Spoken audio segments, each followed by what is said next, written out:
ایک دن کا. اور آپ سوچ رہے ہو کہ چلو شادی خوشی کا ماحول ایک دن بجا لے گے, لیکن میں ان سے تمام باراتیوں سب سے محبت کرتا ہوں, اس لیے کہ آپ نے مصطفیٰ کا کلمہ پڑھا ہے. آپ کی مجھے فکر ہے بھائی, کیونکہ ہم ایک دن گانا آپ دیکھ رہے ہو گے مسلمانوں کی کتنی پریشانی ہے. 3 مہینہ ہوتا نہیں ہے, لڑکی کہتے میں کو جانا تیرے ساتھ جمتا نہیں ہے کہ نہیں ماحول ہے. اب طلاق کتنی زیادہ ہو رہی ہے, یہ نہیں ہوتا تو ایک ہی ہوتا ہے, ڈاکٹر صاحب دوا دے دو 3 سال ہو گئے اولاد نہیں ہو رہی. یہ مسئلہ بھی پھیل گیا ہے. اور کتنے لوگ کیا رہے مولانا کے پاس, مولانا تعویذ دے دو, کیوں کہتے ہیں کہ اولاد تو ہو گئی لیکن فرما بردار نہیں ہے, مارتی ہے.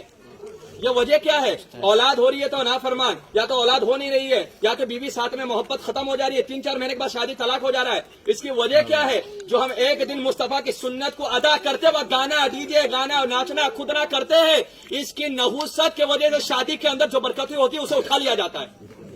تو ایک دن کی خوشی کے لیے جو ان کی 40 سال 45 سال 50 سال کی آپس کی زندگی رہے گی وہ خراب نہیں ہو رہی ہے, وہ خراب نہیں ہو رہی ہے.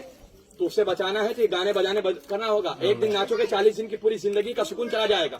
ایک دن ناچنے سے سنت رسول کے دائرے میں رہ کر شادی اور نکاح کرو گے تو 45 سال تک اللہ اس کے رسول آپ پر رحمتوں کی بارش عطا فرما دے. سبحان اللہ. تو 45 سال کی زندگی کو اگر اچھا بنانا ہے تو شادی کے اندر خرافات کو ختم کرنا ہوگا. کہنے کا مقصد یہ, میں سنت پڑھ رہا تھا, اتنے دور سے گانا بجا کہ دماغ ہل گیا پورا. تو یہاں پر خدا کی عبادت ہو رہی ہے, یہاں گانا بجتا ہے.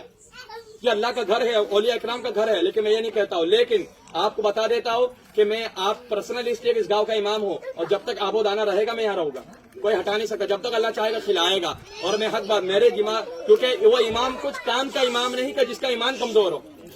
اگر کھڑے ہو کے نہیں بولتا تو میرے پیچھے لوگوں کی نمازیں نہیں ہوتی, کیونکہ یار غلط ہو رہا ہے اور امام بولا نہیں تو میرے پیچھے نماز پڑھ کے کیا فائدہ. امام بزدل ہے, بزدل کے پیچھے نماز اور اس کی ابتدا کرنا جائز نہیں, حرام ہے. سمجھ رہے بات کو؟ تو کہنے کا مقصد یہ ہے, تو میں امام ہوں تو میں